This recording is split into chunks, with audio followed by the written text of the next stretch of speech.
Voltamos com o Boa Noite Rio Branco, na sua TV Rio Branco, Canal 8, SBT. Mais uma vez, obrigado pela sua audiência, com o apoio do Supermercados Araújo, também do Nando Cabeleireiros e do Grupo Dalcar Autopeças e Dalcar Auto Center, a melhor e mais moderna retífica do Acre, na Boulevard Augusto Monteiro, segundo distrito. Eu tenho o prazer de conversar agora com o Dr. Martoni Moura e Silva. Ele é médico infectologista e vamos aqui falar sobre as novidades, as boas novidades que teremos em breve com relação às pessoas que fazem tratamento aqui no Acre, tratamento de hepatite C e outras hepatites. Boa noite, doutor. Seja bem-vindo ao programa. Obrigado, eu agradeço o convite. Doutor, temos aqui 3 nomes diferentes aqui.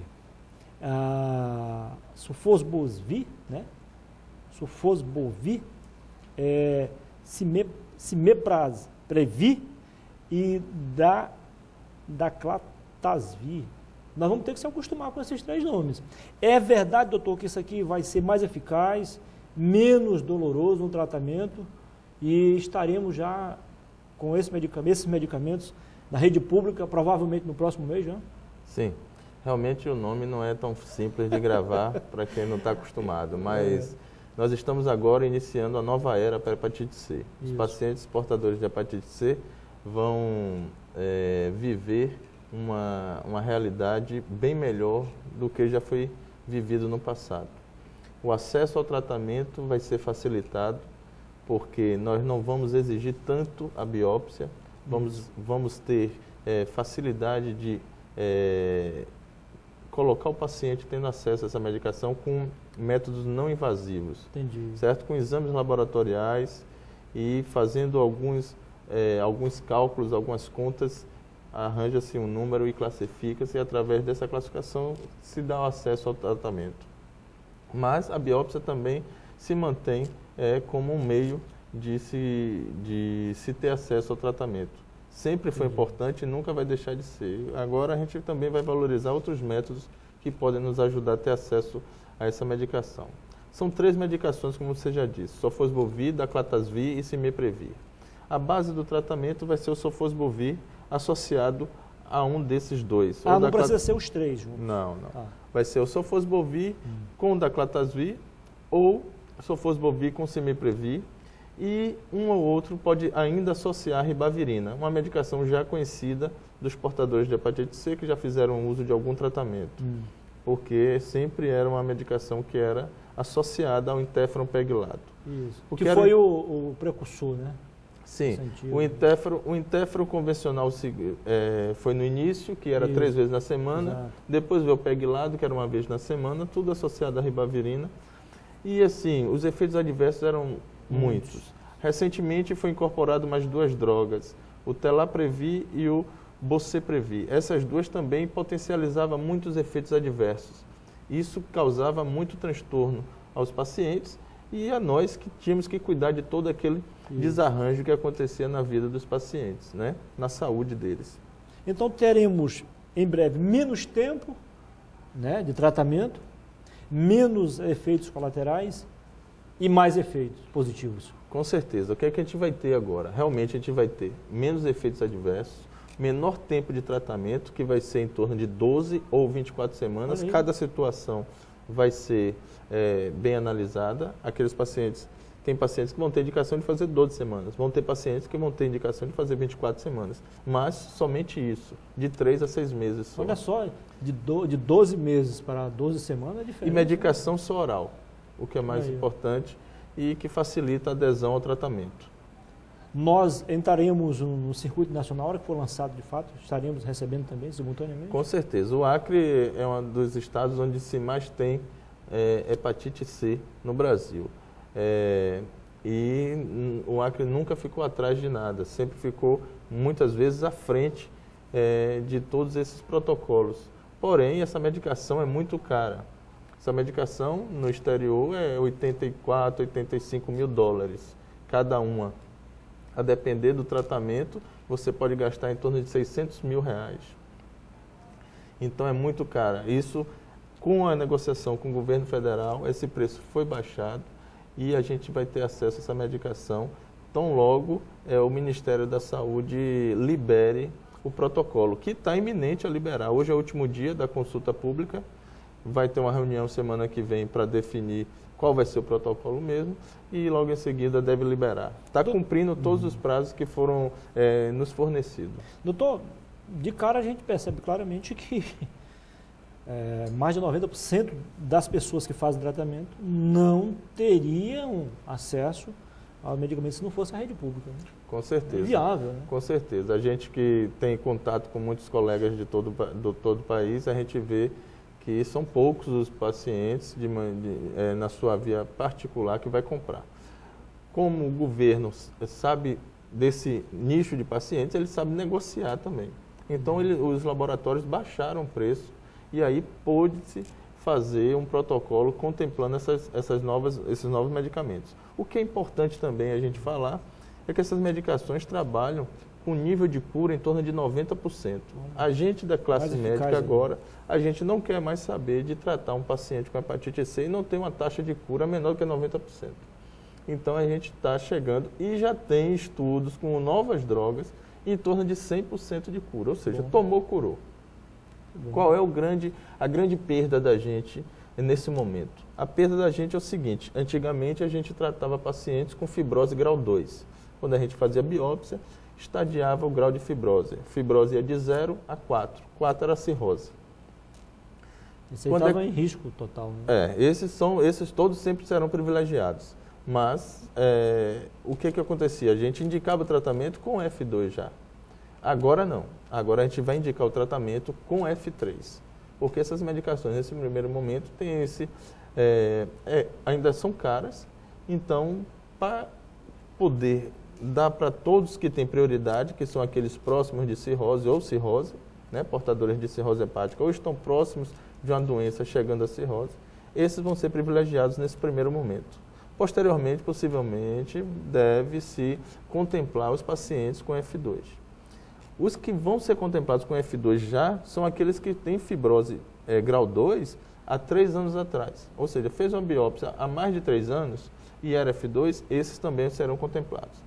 Então, nem tudo assim é uma maravilha, porque a gente gostaria de tratar todos, mas a gente vai ter que escolher muito bem, escolher não, mas colocar com acesso a essas medicações aqueles pacientes que são os mais necessitados nesse momento, no primeiro momento. Ano que vem deve ter uma nova revisão e contemplar um número maior de pacientes. Há mais ou menos 2 meses, eu fiz uma entrevista exclusiva com o deputado Heitor Júnior, Sim. que é presidente afastado, licenciado da Associação dos Portadores de Hepatite C, e ele está entusiasmado, muito otimista com esse processo todo. Agora ele disse que tem um lado ruim, e aí eu quero a sua opinião, como profissional da área, também sobre isso. Que, segundo ele, o tratamento vai ser tão simples de fazer, fácil, sem muitos efeitos, que pode surgir aí, a promiscuidade pode aumentar aí a doença. Vocês já tentaram para isso também? Isso é importante, a gente tem sempre que salientar. Hoje a gente consegue tratar 30% das pessoas que procuram o serviço de saúde, mas 70% aí pode não estar sabendo que tem. Então, um número grande já existe que não sabe que tem a doença, então tem que se procurar fazer o teste. Outro número grande são os pacientes novos que vão surgindo. E isso, na hepatite C, a gente tem que saber combater. Já se combate muito nos bancos de sangue, né? nos gabinetes odontológicos, que não existe mais uma certa liberdade. Né? Tem a vigilância, tem todo o processo de esterilização de material, nos centros cirúrgicos. Né? E, assim, a preocupação sempre vai existir, mas essa banalização do tratamento realmente pode banalizar a forma de contágio. Ou seja, deixar as precauções relaxadas, né? Isso mesmo. Não só para a hepatite C, que pode ser uma das doenças, mas aí abre caminho para relaxar para o HIV, para a hepatite B, né? Que também são vias de transmissão que pode ocorrer com contato com sangue, né? Contato via sexual. Doutor, a água poluída continua a ser, na sua opinião, um dos maiores transmissores então da doença, causadores? Então, a água não entra nesse nicho aí de doenças que a gente está falando, mas sempre a água contaminada ela vai ter um papel importante em provocar doenças, né? Não só doenças pela própria ingestão, como diarreias, né? Mas também doenças como as hepatites virais tipo A e tipo E, que não contempla. As hepatites A e E, a é conhecida, né? Uma hepatite aguda por contaminação oral fecal, mas que tem um curso no paciente na infância, na adolescência, de maneira benigna. No adulto já se pode ter um problema mais grave. Tende sempre quando as doenças da infância, quando ocorrem no adulto, elas tendem a ser mais agressivas. Quais as medidas que os senhores, como autoridades sanitárias, recomendariam à população de um modo geral, aqui da capital, do interior, o pessoal da zona rural, da zona urbana, enfim? Então, primeiro o fornecimento de água ser muito bem cuidado, né? Entendi. Mas em casa também fazer o cuidado do bom uso de uma água muito bem tratada, com hipoclorito e água fervida. Porque é possível a água chegar limpa e o uso de forma inadequada transformar essa água no transmissor. Tem toda a manutenção de todo o trajeto. A gente sabe que não é a tão limpeza simples. A limpeza periódica da caixa d'água, por exemplo. Pois Porque eu sei que as pessoas geralmente não bebem água, mas no trato com alimento, fazer alimento, sempre pode haver a transmissão. Sempre tendo essa preocupação de ter uma água filtrada, fervida, ou com hipoclorito. A questão da DSTs entra também como preocupação nesse caso? Não, entra com outro nicho, não tem nada a ver com a água. Não tem o meio de transmissão, não vai ser com a água. Como o nome já diz, é doença sexualmente transmissível. Não, mas eu digo como agente de transmissor da doença?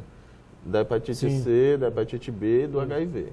São medidas que são doenças que faz parte desse nicho e que a gente sabe que para se proteger tem que usar preservativo.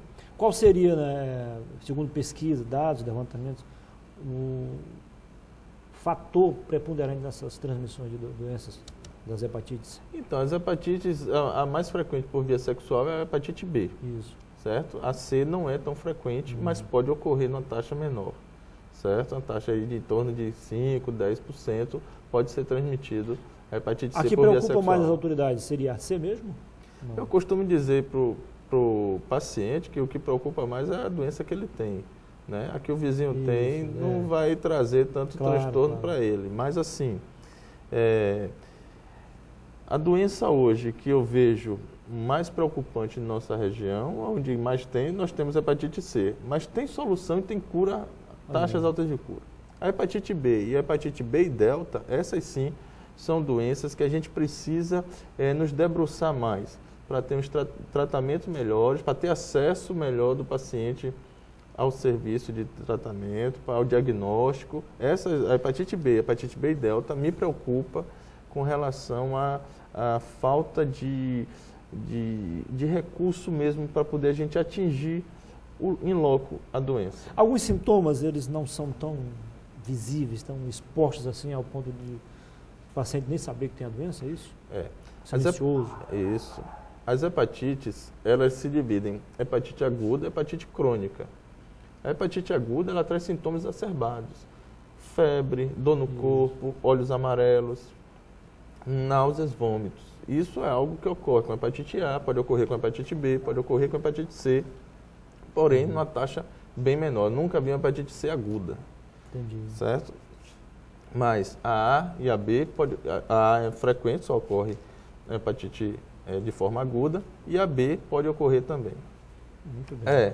Agora, quando a doença se cronifica, como a hepatite B e a hepatite C, a cronicidade dessa doença não traz sintomas. Quando é que vai trazer sintomas? É quando o fígado realmente já está muito debilitado, quando está muito insuficiente, quando já inicia um processo de cirrose. Aí sim se percebe que está sentindo alguma coisa. Que é aquela preocupação que o senhor tocou lá atrás na entrevista. Pois Muitos chegam a morrer sem saber que estão com a doença. Quer dizer.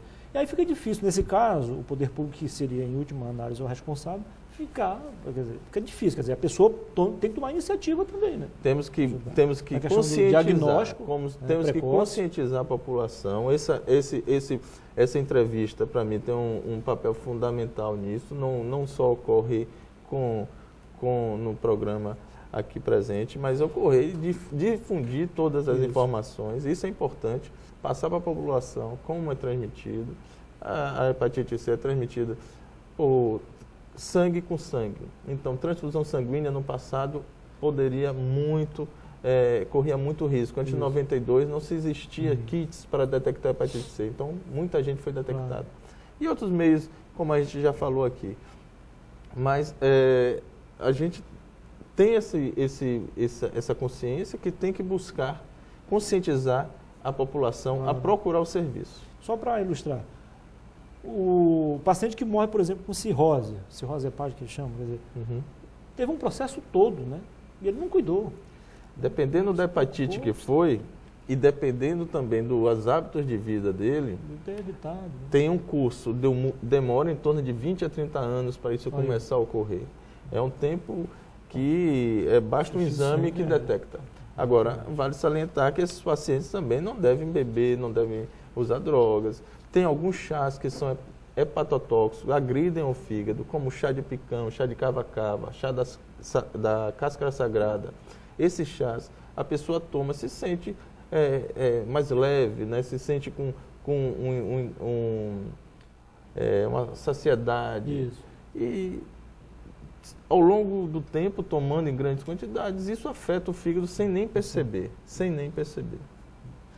Eu conversei aqui com o Dr. Martônio Moura e Silva, médico infectologista, sobre os cuidados que devemos tomar em relação à hepatite e também os métodos de tratamento. Foi um prazer, doutor. O prazer foi meu. Sucesso para o senhor, tá? Obrigado. Depois do intervalo, eu volto para falar de arte musical. Vou entrevistar aqui o integrante da banda Cintura de Mola. Até já.